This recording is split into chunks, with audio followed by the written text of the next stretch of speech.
നമസ്കാരം പ്രിയമുള്ളവരെ, ഈ അടുത്ത കാലങ്ങളിലായി മദ്യത്തിനും മയക്കുമരുന്നിനുമെതിരെയുള്ള അതിബൃഹത്തായ ക്യാമ്പയിനുകൾ സംസ്ഥാനത്തുടനീളം സംഘടിപ്പിച്ചുകൊണ്ടിരിക്കുകയാണ്.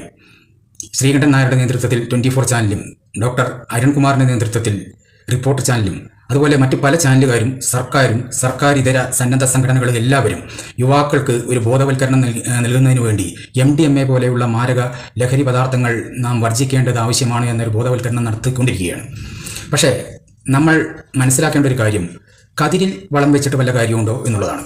കാരണം വളർന്നു വന്ന യുവാക്കളോട് നമ്മൾ ഒരു ബോധവൽക്കരണത്തിൻ്റെ ക്ലാസ് എടുത്ത് കൊടുത്തത് കൊണ്ട് അവർ അതിൽ നിന്ന് പിന്തിരിയും എന്ന് നമുക്ക് എത്ര ശതമാനം ഉറപ്പുവരുത്താൻ കഴിയും? അങ്ങനെയാണെങ്കിൽ സർക്കാർ ബീവറേജുകളിലൂടെ കൊടുക്കുന്ന എല്ലാ മദ്യത്തിൻ്റെ ബോട്ടിലുകളിലും മദ്യപാനം ആരോഗ്യത്തിന് ഹാനികരം എന്ന് വലിയ അക്ഷരത്തിൽ തന്നെ എഴുതി വച്ചിട്ടുണ്ട്. അത് നോക്കി അത് ഉപയോഗിക്കൽ ഒരു പരിധിവരെ നിർത്തേണ്ടതല്ലേ? പക്ഷേ മദ്യത്തിൻ്റെ ഉപയോഗം വർഷം തോറും കൂടി വരുന്നതായിട്ടാണ് നമ്മൾക്ക് കാണാൻ കഴിയുന്നത്. അതുപോലെ സിസർ, അതേപോലെയുള്ള പാൻപരാഗ്, അങ്ങനെയുള്ള എല്ലാ പുകയില ഉൽപ്പന്നങ്ങളുടെയും പാക്കറ്റിന് മുകളിൽ പുകയില ഉപയോഗം ആരോഗ്യത്തിന് ഹാനികരമാണെന്ന് വളരെ വ്യക്തമായ രീതിയിൽ തന്നെ എഴുതി വച്ചിട്ടുണ്ട്.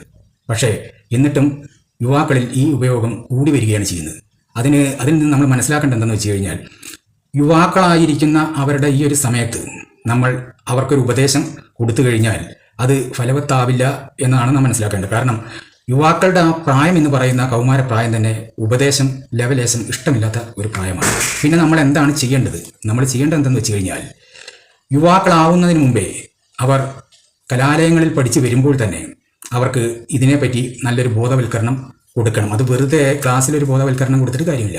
അക്കാഡമിക് ലെവലിൽ തന്നെ അതിനു വേണ്ടിയിട്ട് ഒരു ടീച്ചറെ നിർത്തുകയും ആ ടീച്ചർ മദ്യത്തിനും മയക്കുമരുന്നിനും എതിരെയുള്ള അതിശക്തമായിട്ടുള്ള ബോധവൽക്കരണം പല അവറുകളിലായി വിദ്യാർത്ഥികൾക്ക് കൊടുക്കുകയും, ഹൈസ്കൂളിൽ എത്തുന്ന വിദ്യാർത്ഥിക്ക് ഒരു എക്സാം എഴുതണമെങ്കിൽ ഈ പറഞ്ഞ മദ്യത്തിനും മയക്കുമരുന്നിനും എതിരെയുള്ള ആ ബോധവൽക്കരണത്തെക്കുറിച്ചിട്ടുള്ള ഒരു ആധികാരികമായിട്ടുള്ള ഒരു പരീക്ഷ തയ്യാറാക്കുകയും ആ പരീക്ഷയിൽ വിജയിച്ചവർക്ക് എൻട്രൻസ് പോലെ ആ പരീക്ഷയിൽ വിജയിച്ചവർക്ക് എക്സാം എഴുതാനുള്ള ഹാൾ ടിക്കറ്റ് ഇഷ്യൂ ചെയ്യുകയും ചെയ്യുന്ന ഒരു സമ്പ്രദായമാണ് നമുക്ക് കലാലയങ്ങളിലൂടെ കൊണ്ടുവരേണ്ടത്. അങ്ങനെയാണെങ്കിൽ കതിരിൽ വളം വയ്ക്കുന്നതിന് തുല്യമായിട്ടുള്ള ഇപ്പോഴത്തെ ഈ ബോധവൽക്കരണ രീതിയിൽ മാറ്റം വരും.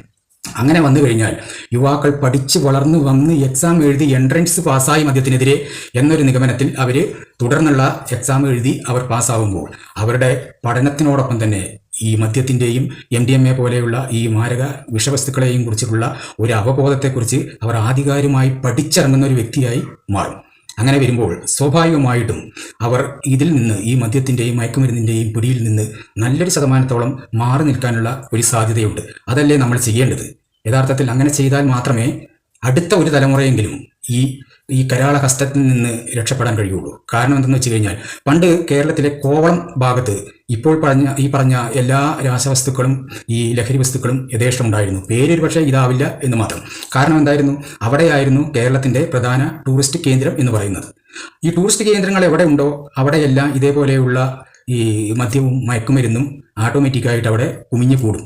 കാരണം ടൂറിസ്റ്റുകൾ വരുന്നത് ആസ്വദിക്കാനും അവർ ലൈഫ് എൻജോയ് ചെയ്യാനും ഒക്കെയാണ്. അപ്പോൾ അതിൻ്റെ ഒരു ഭാഗമായിട്ട് ഇത് ആവശ്യപ്പെടുകയും ഇത് അവർക്ക് എത്തിച്ചു കൊടുത്താൽ നല്ല സാമ്പത്തികം കിട്ടുന്ന ഒരു മേഖലയായതുകൊണ്ട് ഒരുവിധം ആൾക്കാർ അതിനുവേണ്ടി ശ്രമിക്കുകയും ചെയ്യും എന്നതാണ് സത്യം. അങ്ങനെ വരുമ്പോൾ ഇന്ന് കേരളം മൊത്തത്തിൽ ഒരു ടൂറിസ്റ്റ് ഡെവലപ്മെൻറ്റ് കൺട്രി ആയിട്ട് മാറി. അപ്പോൾ സ്വാഭാവികമായിട്ടും ഈ മദ്യത്തിൻ്റെയും MDMA പോലെയുള്ള മയക്കുമരുന്നിൻ്റെയും ഉപയോഗം അനുദിനം കൂടിക്കൊണ്ടിരിക്കുകയാണ് എന്നതാണ് സത്യം. അതിൽ നിന്ന് നമ്മളെ യുവാക്കളെ മോചിപ്പിക്കണമെങ്കിൽ വിദ്യാലയ തലത്തിൽ തന്നെ അവർക്ക് ഒരു ക്ലാസ്സിലെ ഒരു ടീച്ചറിൽ നിന്ന് തന്നെ ഒരു അധ്യയനം എന്ന പോലെ ഒരു ലഹരി വിമുക്ത ക്ലാസ് അവർക്ക് അറ്റൻഡ് ചെയ്യുകയും അത് വർഷാവസാനം ഇവർ എക്സാം എഴുതണമെങ്കിൽ അതിൻ്റെ പേരിൽ ഒരു അവബോധത്തിൻ്റെ ഒരു ക്ലാസ്സും ഒരു എക്സാമും നടത്തി അതിൽ ഇവർ പാസ്സായ സർട്ടിഫിക്കറ്റ് കൊണ്ട് വന്നു കഴിഞ്ഞാൽ മാത്രമേ ഇവർക്ക് ഹാൾ ടിക്കറ്റ് ഇഷ്യൂ ചെയ്യാവൂ എന്ന ഒരു നിയമം സർക്കാർ തലത്തിൽ വന്ന് അത് പ്രാക്ടിക്കലാക്കാൻ കഴിഞ്ഞാൽ അടുത്ത തലമുറ തീർച്ചയായും നല്ലൊരു ശതമാനം ഈ മദ്യത്തിനും